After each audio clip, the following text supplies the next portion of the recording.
In general, it was a condemnation of the bureaucracy and red tape that has slowed down acquisition and procurement processes. And it was a call for acceleration, a call for speed, and it was a call for scale and capacity and quantity. So the agenda of the NATO Industry Forum was really all about those types of the themes: scale, quantity. It was about bringing in and breaking down barriers to small and medium enterprises, which are necessary to the defense ecosystem. It was about understanding the big name companies and how they can partner with other industry in order to ramp up their supplies, their supply chains, and increase production, etc. Welcome to the Future of GovCon, a weekly podcast that looks at what is happening now and how it will impact the future of our industry. I'm Jake Frazer, owner and CEO of Precision Talent Solutions. In leading one of the industry's top executive search firms, I talk to influencers across the industry every day. C-suite executives, growth officers, diplomats, senior government officials, and top flag officers. Every week, we bring in experts from across GovCon, cyber, AI, space, NATO, medical, and more. And we'll have them share the key trends happening today and how our industry will look in the years to come. So pour a cup of coffee and let's get started. Hey everybody, it's Jake with PTS. Welcome back to a bonus episode of the Future of GovCon. We tucked this one in as we wanted to get some fresh information out to our audience about the recent NATO Industry Forum, which was held in Bucharest last week being the week of the 3rd of November. So we're lucky to have Lieutenant General retired Lance. Now he has the nickname Spike Landrum as our guest on today's podcast. I don't call him Spike because I'm an Army guy, so I still just call him Lance. But Lance, thanks for joining us. It's great to have you here.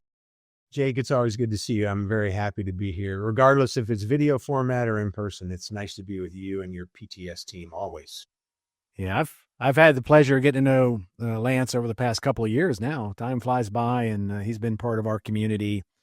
And you're not going to find a guy with just better energy, better insights into what's going on, particularly in NATO and what's going on in EUCOM and Europe. And he has a lot of perspective. So we're excited to bring him in. He just came back. He's over his jet lag now.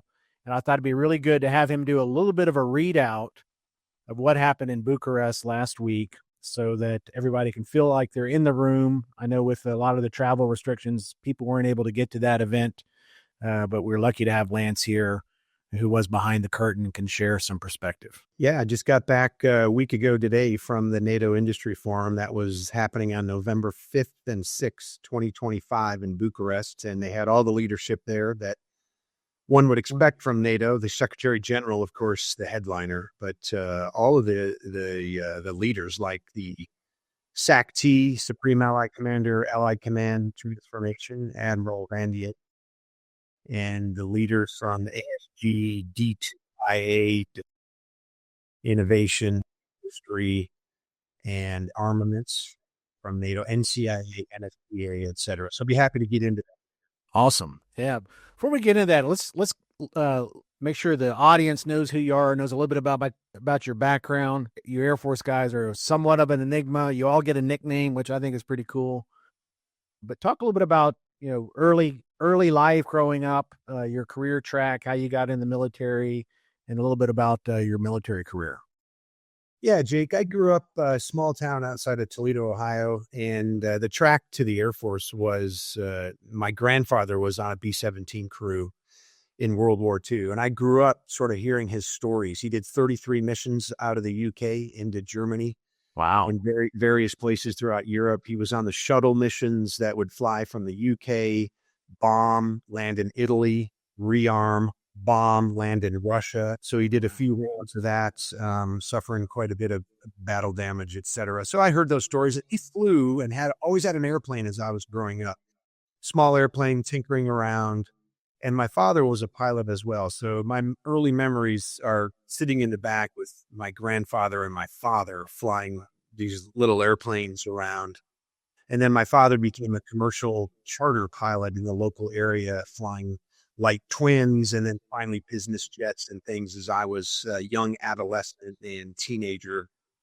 And I met some older kids in my high school or at the Air Force Academy. I'd never heard of it. I got all the brochures. I got this counselor back in the day and started the process. And here I am throughout the year. So it's a real family tradition flying then, huh? Yeah, sure is. Yeah, sure is. That's awesome. Yeah. That's how I wound up in the Army. All my grandfathers, my father, my brother were all Army guys, and I didn't know there was any other options. So if I were smart, I would have gone in the Air Force because you have better golf courses and officers clubs, but that's all done. It's behind me. Yeah. So you went there in Colorado Springs, right, for the academy? Yeah, I went to the academy in Colorado Springs there, graduated with, Jake, you probably heard of us, the best class ever from the United States Air Force Academy. Yeah. True Blue 92. Okay. And then went out to Air Force pilot. What made you the best class ever? Is it just your own opinion? It was a mix of academic excellence, athletic excellence, military bearing, and camaraderie and cohesiveness of the True Blue 92. Second to none. Ask any other class. I mean, I'm sure they'll tell you. I'm sure the 91ers would agree with that, right? So Yeah. Did you know going to the academy you wanted to be a pilot? Was that your mindset, your goal going in? I did. Jake, absolutely. In fact, I can almost quote verbatim from the big pamphlet, right? Not pamphlet, a big book, big glossy kind of flimsy book that they would send you. And I read through the whole thing cover to cover. And there's one line in there that was sealed the deal. And that one line was, if you graduate from the United States Air Force Academy and you are medically qualified, you will go to Air Force pilot training. I closed the book, put it away, and said, where's the application process?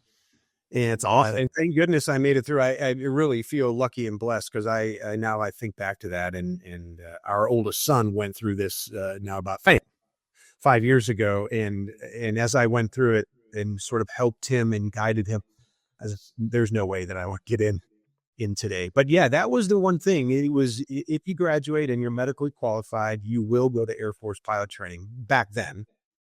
And so that really was what my goal was, to get into Air Force pilot training. And that's focused me and drove me and was the main motivator and driver for my entire time at the academy. And then early years after the academy of getting through pilot training and getting wings and things like that. And what I tell people is, for the first several years, I focused on that. And then while I learned leadership and experienced leadership at the academy, it was growing and maturing through the years in the Air Force. Really, there's more than fighter jets, right? There's an entire machine behind making these things work. There's an entire personnel system that makes the equipment work and maintained, et cetera. And so I'm thankful for all my mentors, peers, and colleagues that helped me expand from being a fighter pilot into being a broader leader within the Air Force. So I guess it goes without saying you were a good cadet. You played by the rules and studied most of the time. Okay, you seem like the hard as they seem like they. All right. So you got in, and now, do your grades and order of merit list, does it impact what kind of aircraft you get on? Yeah, generally in pilot training, they grade every single thing that you do, right? It's there's academic classes, there's written tests. There was a lot of computer-based, even back in 1992, there was still a lot of computer-based training and quizzes and segment quizzes, et cetera. There are oral examinations, lots of simulators. And then, of course, there was actual flying, and every single thing had a bubble sheet. You know them, the Scantron bubble sheets, and the instructors, every single thing you did had a Scantron bubble sheet that fed into the system. And that led to, some objective order of merit. I think there was some subjective input there. So what's the pecking order on aircraft? I had your old friend Abu Nahom on, and he was flying F-15s and then 22s. So how does that stack up with you were on 16s, right? Yeah, I got an F-16 out of pilot training and was again very fortunate. Timing, circumstance, etc. When we started pilot training, the chief of staff of the Air Force was Merrill McPeak, and they put a VHS videotape into the machine in front of our class, and it was General McPeak explaining to our pilot training class of the circumstances of the drawdown in the early 90s after the Gulf War. Remember that. And we were shrinking from 40 fighter wings in the Air Force down to 20. Oh, wow. And he essentially looked at us and said, listen, we're very thankful for your service and thanks for everything you're doing, but there are no fighters to give out for the pilot training classes. You will never get a fighter. And so go forth and conquer, but just we're going to be transparent and upfront with you. And then now fast forward to about 8 or 9 months later, pilot training is one full year. And they were starting to give out onesies and twosies of fighters. And they were doing some other things. They were banking pilots to come back to fighters a few years later after doing other non-flying jobs, et cetera. And it was just that when we were graduating, that our pilot training class, that same classes were in 3 different bases, but the same class. There were 3 F-16s, and You got one of them. I got one of them. Yeah. Well done. Well done. So talk a little bit about your military career and when you first started touching NATO. Well, it took a long time for us to get to NATO after living in Korea and doing some work around the United States and the Pentagon, et cetera. And we were fortunate to get our first assignment to Aviano Air Base, the 31st Fighter Wing. That was in 2005. So I had been in the Air Force for 13 years before I ever made it over to Europe. But then that started a flurry of assignments in Europe, as a matter of fact. It was like it was Europe, United States, Europe, United States. But it ended up two assignments to Aviano Air Base in Italy. The second one being as the commander of the 31st Fighter Wing. I did 2 assignments to the headquarters of NATO in Brussels. The first time as the senior military advisor to our U.S. delegation called U.S. NATO, that's in the headquarters. And the second time was my last time as the deputy chair of the NATO Military Committee. And then I had one other assignment in my second to last, which was the J3 of the United States European Command. So the director of operations for U.S. Yukon in Stuttgart, Germany. So 5 assignments throughout Europe, 10 years. So Europe, you kind of our blood. It's a passion, the alliance, the European culture, the international relations aspect, the security environment is an area of interest to me. So talk about how you've seen through your career NATO evolve and the focus and the op tempo and the purpose. How have you seen NATO evolve over your career? Yeah, Jake, I think that I would give you the big macro picture of that, right? From the 80s, as I grew up as teenager in the 80s, the North Atlantic Treaty Organization and the stalwart and deterrence and defense against the Soviet Union during the Cold War. My dad was in SINTAG in Campbell Barracks in Heidelberg. SINTAG, Central Army Group, which was a subset of NATO. That was all focused on the Fulda Gap. That was in the 80s. Yeah, that sure was. And it was, there were times when it was fairly intense throughout the 70s and 80s. And NATO and the NATO nations and the United States had a great focus on the Soviet Union and had the cadre of personnel, equipment, and capability commensurate with that threat. And as everybody knows, the Berlin Wall came down, the Soviet Union broke apart, and it was the end of the Cold War, and it started the era of 2 things, the peace dividend era, and then a focused on terrorism and global war on terrorism. And while we understand reasons for that, the reality is the NATO nations, particularly the European, significantly divested in their militaries, significantly divested in their security apparatus and their self-defense. And what happened is the cadre of people, the equipment atrophied or was just utterly divested. And now we're seeing a resurgence of that. So NATO thing. NATO focused on terrorism, it focused on what we called out of area operations. It went from Cold War Soviet Union focus to out of area operations. And I'm not making a value judgment. It's just the fact that this happened, right? There was ISAF, there was NATO forces in Iraq and Afghanistan, operations in India. So we call these out of area operations, and they're never really the core of European security. Combined divestment in the militaries, infrastructure, and the equipment, we find ourselves in the situation where we are today, where NATO has had to now ramp back up. And I would say they started to see this transition and started to adapt, beginning with the Russian invasion in Georgia 2008, a bit, but really it was the 2014 Russia overt warfare that happened in Ukraine, Crimea, Eastern Ukraine, etc., and all the tension from 2014 on until the invasion. So NATO started to adapt, started to come back around towards its core deterrence and defense, and it really was sealed with the invasion in February of 2022. And now, in your view, because you were in then, do you think we came around? Do you think NATO came around enough after 2014? Do you think that the whole Crimea thing, do we react proportionally to that, or do you think it was a bit overlooked? Well, I think that NATO reacted proportionally. The nature of the NATO alliance, a defensive alliance, one that is based on consensus of all the members, and that's important to remember with NATO. Large decisions require 100% unanimous votes from all of the member nations, now 32 nations. So it is difficult for the alliance to move with haste, defensive nature, and consensus. So they did start to adapt, but it's sort of lagging. It's sort of a lagging organization, if I need to be honest here, which I am, right? It's a lagging organization.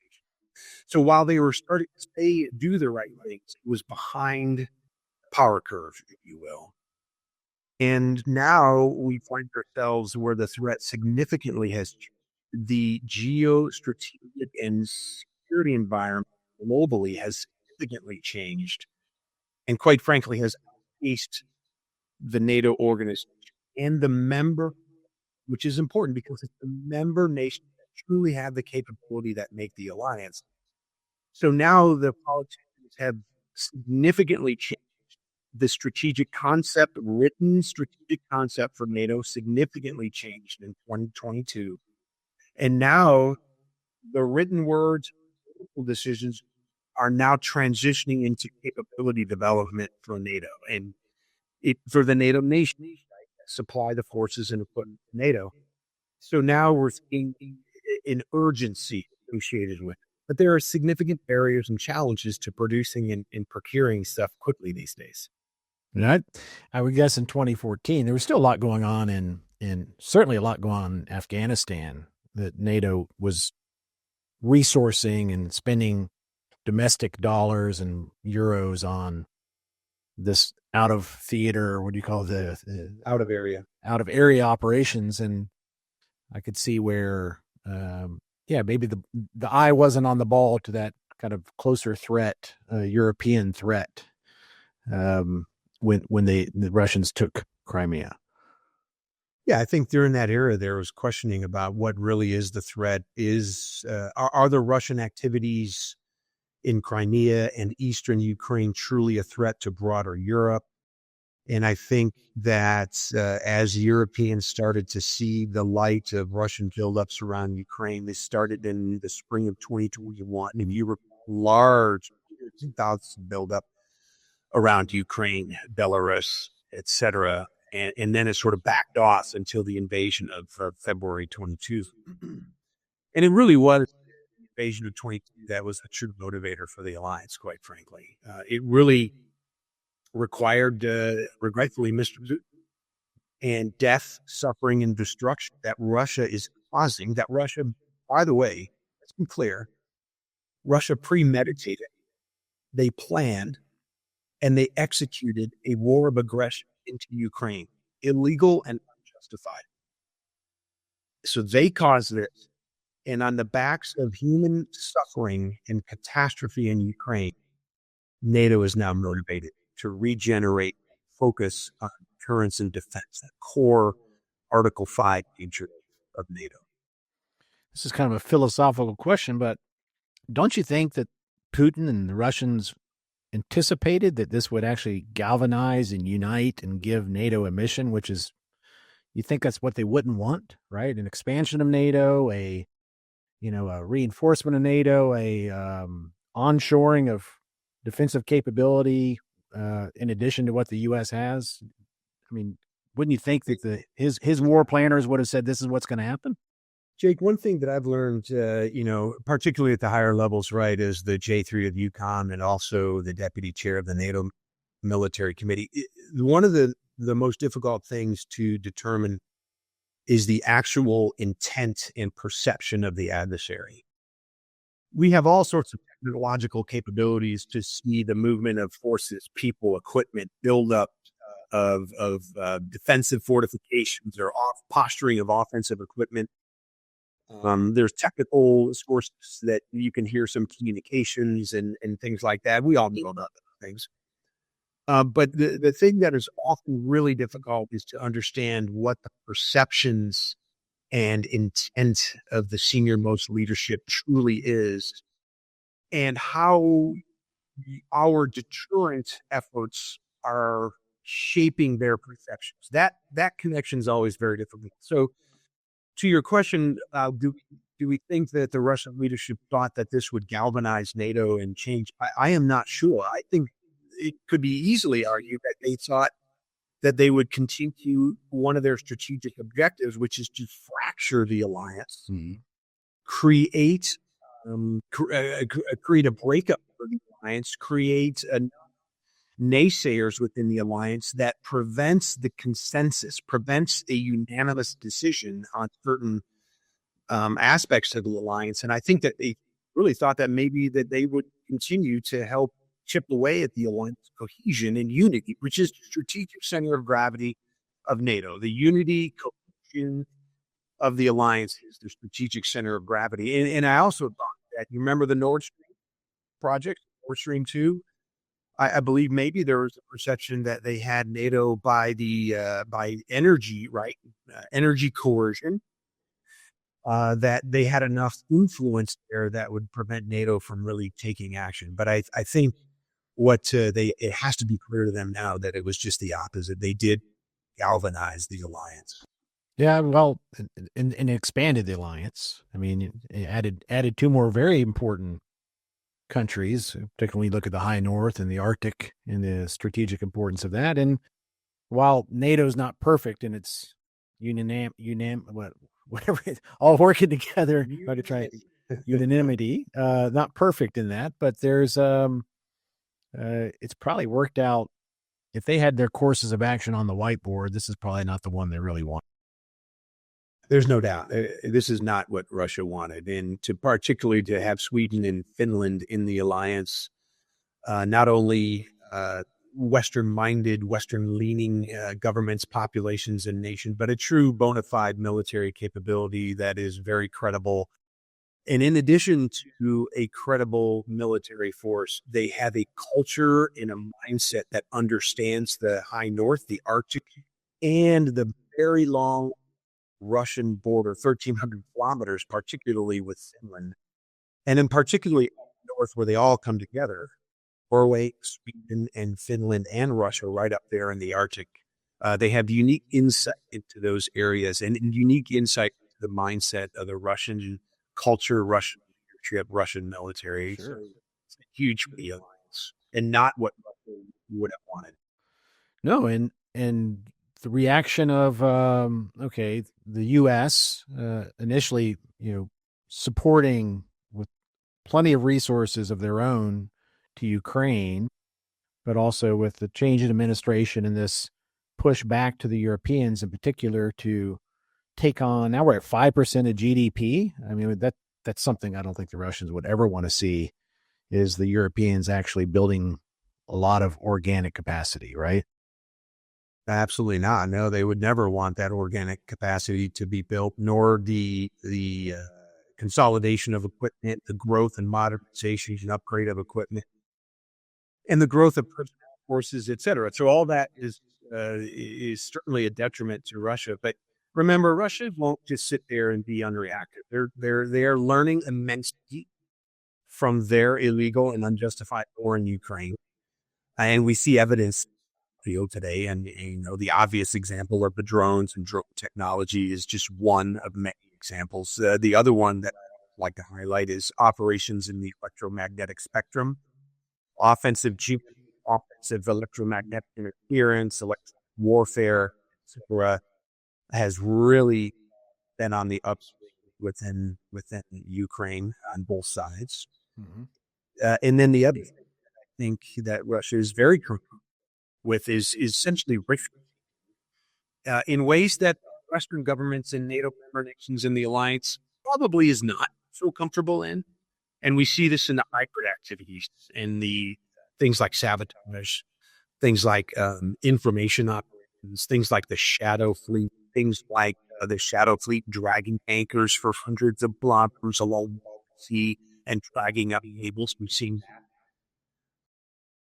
And those things are old operations in space. And so we should not just think about this as sort of decades old armor versus armor, soldier versus soldier, airplane versus airplane. There is elements of that. Don't get me wrong.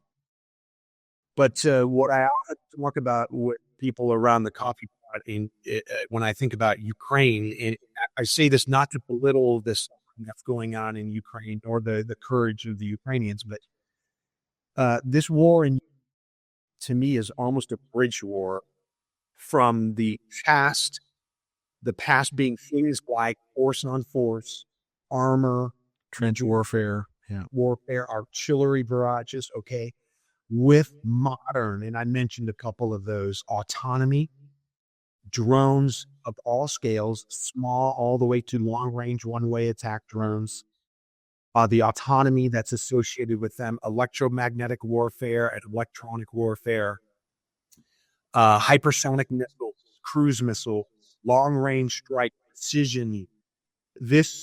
And I think that both Russia and Ukraine certainly are at the front line of grappling with this, but we as Western nations, as an alliance, need to be very focused on learning from this and adapting rapidly and quickly so that we get over the apex, over the summit of this bridge, and start to modernize in a way that is going to be necessary in a modern.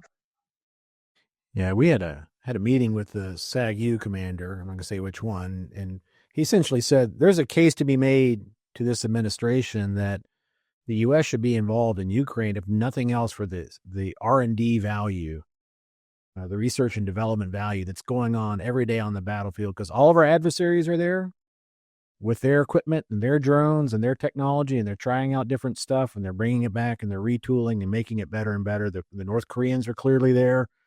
Obviously, the Russians, the Chinese, the Iranians are all using Ukraine as a R&D shop, and NATO and the U.S. should be doing the same. Well, not only from a government aspect, and there needs to be a government aspect about getting into Ukraine. And I think this all falls nicely under the banner of supporting Ukraine and helping Ukraine win outright, which now is a very difficult proposition. But support to Ukraine is paramount, and in government, from a government aspect, you're exactly right. But also what I would take is from a commercial aspect, because the two go together. And as we advise companies, I know you're very familiar with companies that are helping Ukraine, donating equipment, experimenting with equipment, getting through the bureaucracy, legalities of moving equipment into the border of Ukraine, that is like export controls and things like that, in order to give Ukraine capability, first and foremost, so that they can win.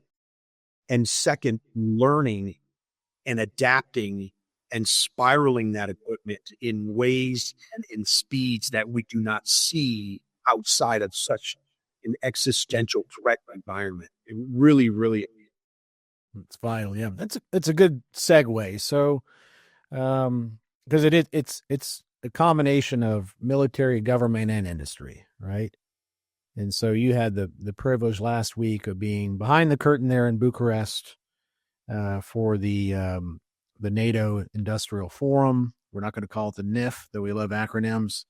And I was in Bucharest a month ago. Prior to that, for an ISOA event where we got an earful from the Romanians in particular about their role and the urgency.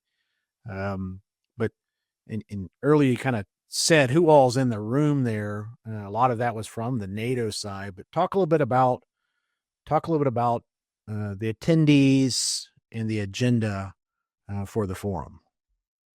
Yeah, Jake. There were about 500 to 800 people total in the conference. It was in Bucharest, and it was well attended, very well organized. So hats off to Allied Command Transformation and NATO D2IA. That's Defense Industry Innovation and Armaments Division within NATO. They partner and they essentially. Can you say that one again?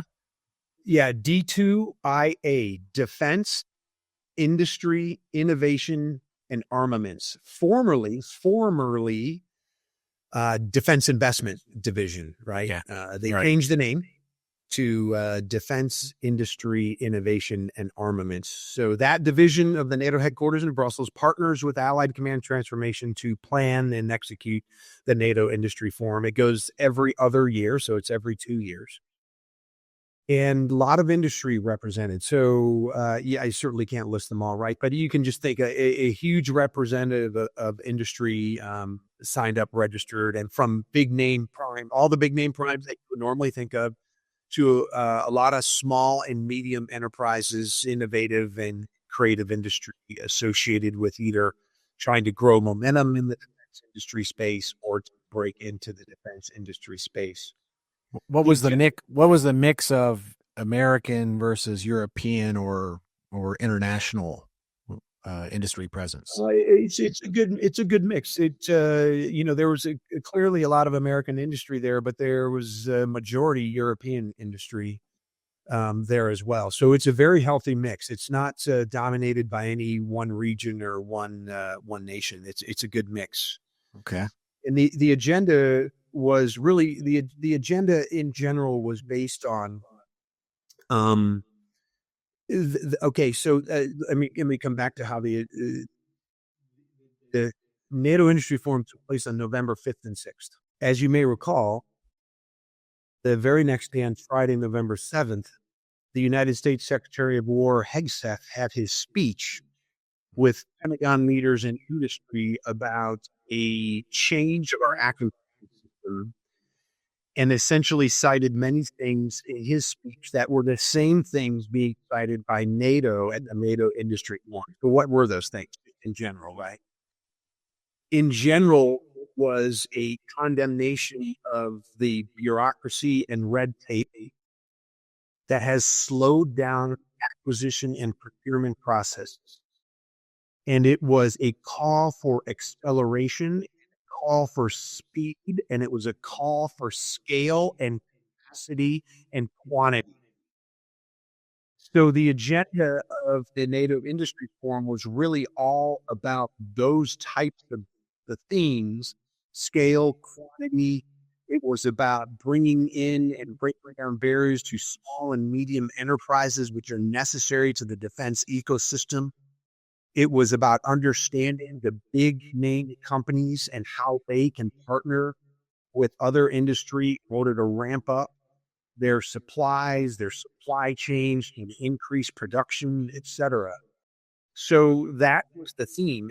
And as a matter of fact, that was really the base of the Secretary General's comments, which are public on the NATO website. So I'm not breaking the House rules. But essentially, Secretary General, he focused on 3 main themes, and he focused on quantity, cooperation, and creativity. Those 3 themes is what he emphasized, and that really kind of set the tone for the entire agenda. Okay. And of those 3, which got more airtime? Is it speed they're all focused on, or is it innovation? Yeah, I think there was evenly spaced among the quantity, the creativity, and the cooperation. But I also think the Secretary General really beat the drum of one area in particular that I need to share, similar to Secretary Excess speech just a day later. And that is, paraphrasing the Secretary General, to industry. The politicians have stepped up and have taken political risk, and we have delivered industry. We have beat the drum among the governments of the NATO member nations, and we have succeeded. We have secured an agreement to raise the defense spending from 2% of GDP up to 5%, split between the 3.5% and 1.5%, as you know from all the news. So we have delivered. The funds not only are into the future, legitimately, if you look at the defense budget, they are delivering right now. So we have stepped up and we have taken the political risk. Now, industry, it is time for you to step up and take the commercial risk to marry up with that and partner with us to massively increase your production, your scale, and your quantities of deliveries. And so you really challenge industry to do that. That was a huge overriding theme from the SecGen. Well, you said quantity, right? You said we're talking about being able to scale. Yeah. We're talking about the creativity. What about cost? Is there focus on? I mean, this is not a blank check situation, obviously, and there are definitely budget constraints within the NATO countries, including the U.S. Normally, if you want speed and you want quality and you want creativity, that comes with a cost. And so how do you reconcile that? Yeah, there was some light discussion on cost there, but it really, I think it was acknowledged that this costs money to increase the defense spending or increase the defense acquisitions as much as is being asked for. And really the answer was, we've committed to it. Look at this commitment to increase to 5% of GDP. And this is a commitment that's going to grow into the out years or the next 2 years out to 2035. And look at the bona fide increase of defense budgets over the last 1 or 2 or 3 years and this year and next year to verify that trend. So the money is there. We do understand that industry does have to charge for their services and their products, et cetera. But let's work together and cooperate and communicate. That's also part of the cooperation of working together with governments to understand the demand signals so that industry properly make business decisions and predict. But the Secretary General essentially said, please take risk and do not be concerned about overproduction that will not be purchased. He was certain that there will not be production to the point where there's surplus in industry warehouses not purchased. Yeah. In fact, I think he would love to have that. Quite frankly, I know industry. Yeah, it's acknowledged that the money is rolling.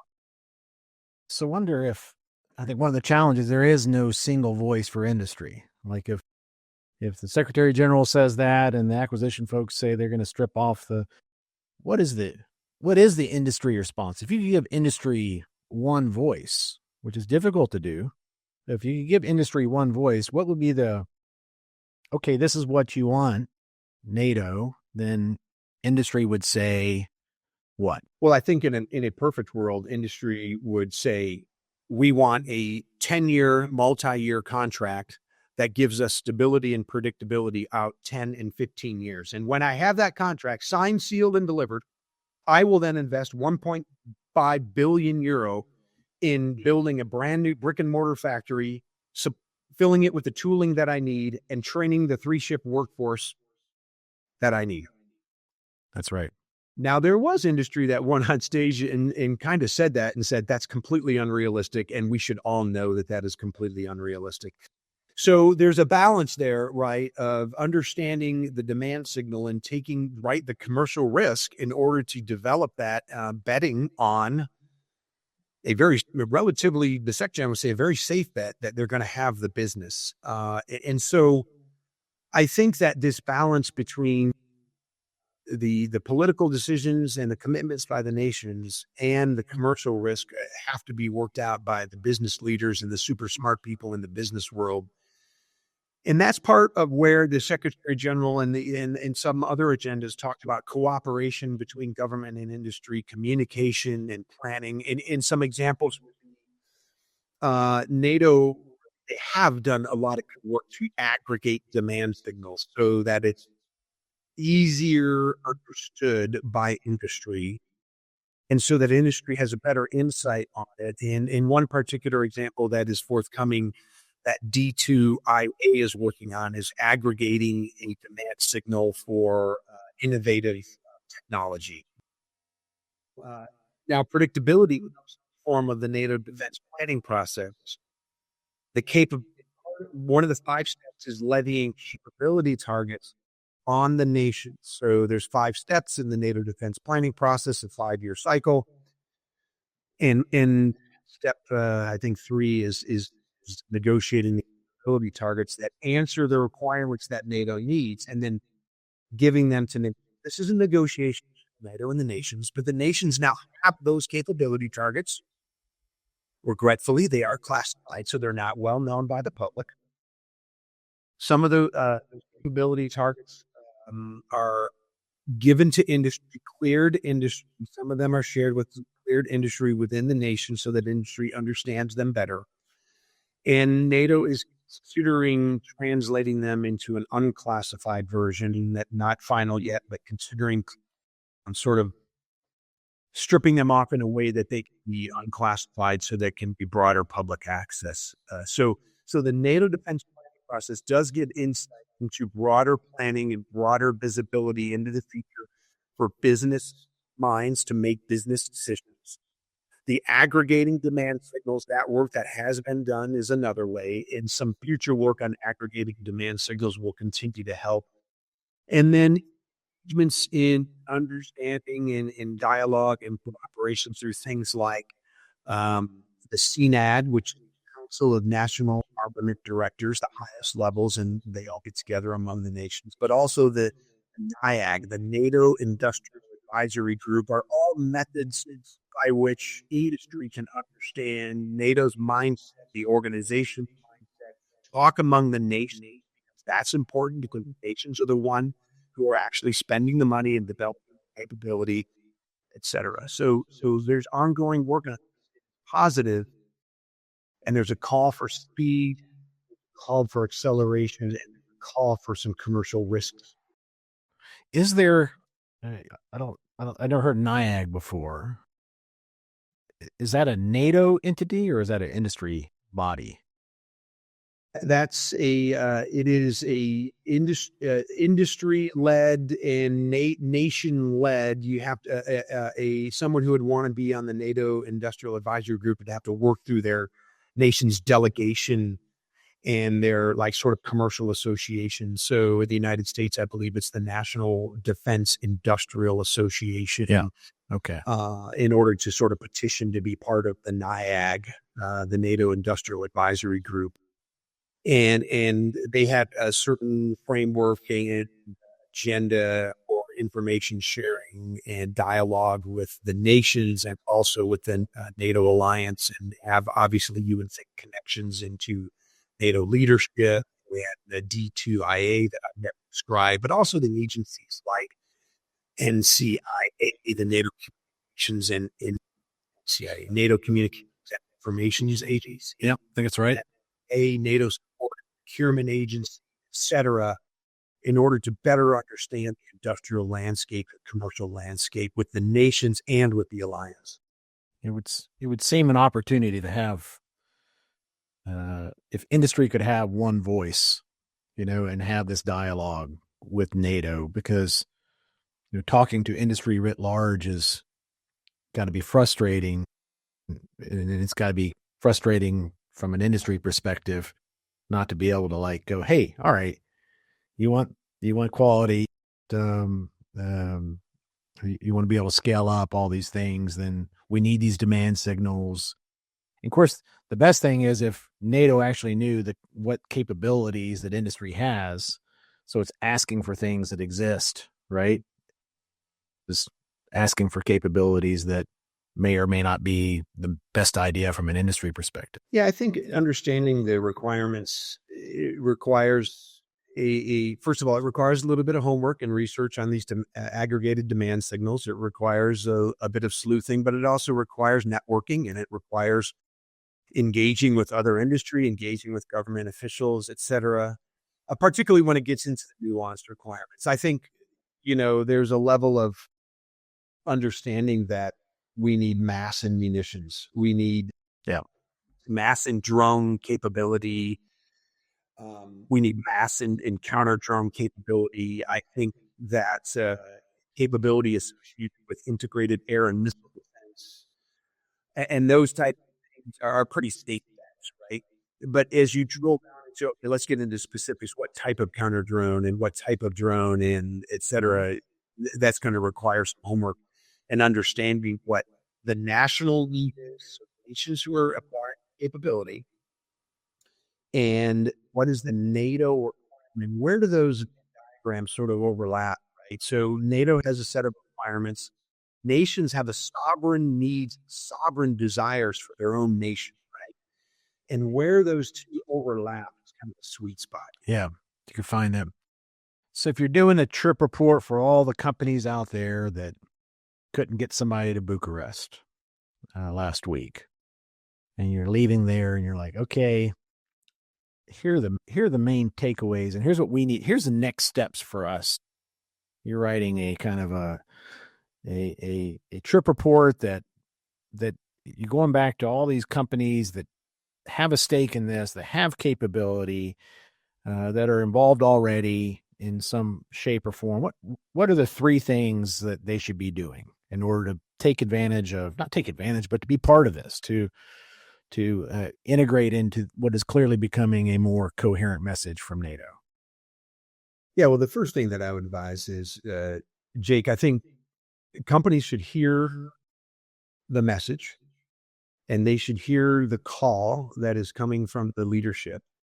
And you need to adjust your messaging and then be able to back it up with legitimate capability and being able to deliver. And right. And so how do you have a conversation with a potential customer that really leverages the fact that your company is fast, it's agile, it has ways to accelerate, and is taking commercial risk in order to deliver for you? So, I think if you're going to resonate, that you have to be able to tell that story right away. In particular, I mean, it's pretty clear from Secretary Hegseth Friday, the 7th of November. If you can't tell that story, you're going to be pressured out for, and you can do business in other areas. That's he said, not what I said. So I think that would be one of the main takeaways. And then I think the other part of that is what's behind the message. Can you back up what's behind the message? So how can your company be a part of accelerating your capacity? Are your supply here? How do you work your ability to get it into parts and pieces that you need in order to ramp up the production? How are you partnering with the industry in order to solidify that? Or maybe a smaller company partnering with a large prime that is instrumental in order to keep that large prime cranking out pieces and parts. So I think those are the things that I would give industry advice on as far as developing the message and then the capability behind it. And would the third part be make sure you're set up to do business with NATO, whether it's with NSPA or NCIA or the foreign MODs? Is that's kind of? I think that's very good advice, right? Set up. Are you administratively set up? Are you registered with NSPA? All that. Right. It's not a very difficult process. Are you registered with NSPA and NCIA, et cetera? But remember, this is an important part, right?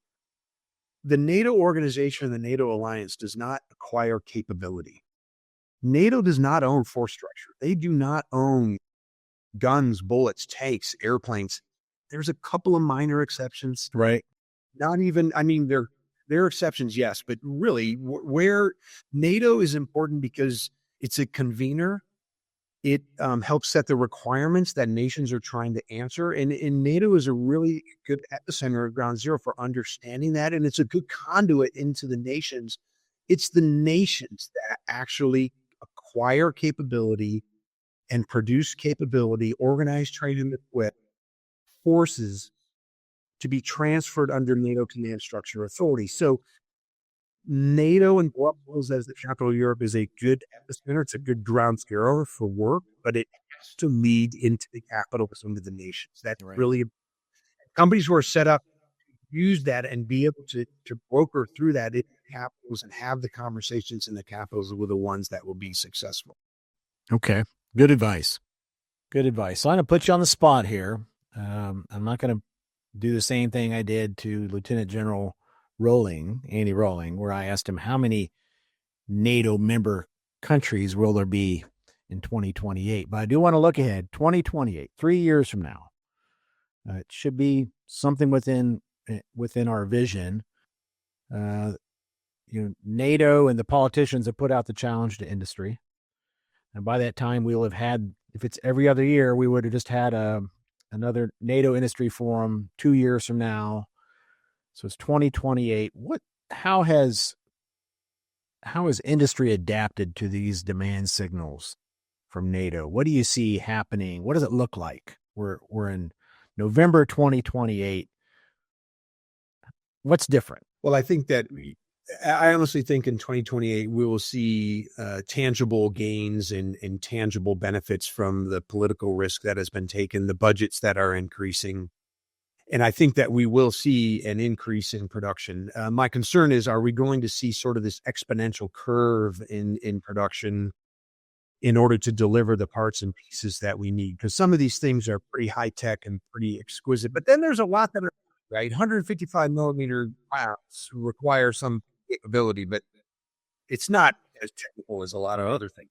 I really do think we're going to see a continuous increase in production capability. I think that we're going to see some industry that has leaned forward and really taken risk, and they will have benefited from that.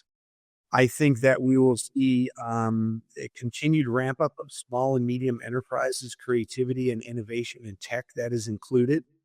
But I will also tell you that in 2028, we're going to be saying this has been good gain, but hardly enough. That is what I think that we're going to see. And I think that 32 nations in 2028 among NATO will continually talking about that. All right. You called it. Yeah, it's an interesting situation. You mentioned earlier that NATO is always lagging, and it looks like for once they're trying not to. They're trying to get ahead of this, right? Yeah. Before the worst case scenario happens, right? That's awesome. For our audience, Lance is he's a wealth of information. He's got a couple of years now out in industry. He's working with a lot of companies, helping these companies. He's one of our precision experts as well. If you're interested in engaging with Lance, let us know. We can help connect you with him. But he's got a very good understanding of what's going on in NATO in the past, today, and as we look into the future. So we really appreciate you coming on, Lance, and making us feel like we were there in the room in Bucharest. I've been looking forward to this discussion, and I feel like you're going to have your finger on the pulse for this thing. So we'll be checking back in with you in the coming months and even years. That's great. Thanks, Jake. I really appreciate it. I really had a good time here. Always great to see you, and very happy to help out PTS in any way that I can. And because you've been great help to not only me, but all the other experts and all your other clients. So thanks for everything that you've done. Really good to see you. Great. Thanks for being here. And to our audience, thanks for tuning in to another episode of the Future of GovCon podcast. Needless to say, spread the word, subscribe. We got some really good stuff coming through the pipeline across from different industries within government contracting, some real experts. So keep tuned in, and we look forward to seeing you next time. Thanks. So thanks for joining me on the Future of GovCon. If you enjoyed today's conversation, share it with a friend, follow the podcast, and subscribe to YouTube so you don't miss our bold predictions shaping our industry. You can also connect with me on LinkedIn and learn more about Precision Talent Solutions at pts.careers. Thanks for tuning into the Future of GovCon, and see you next week.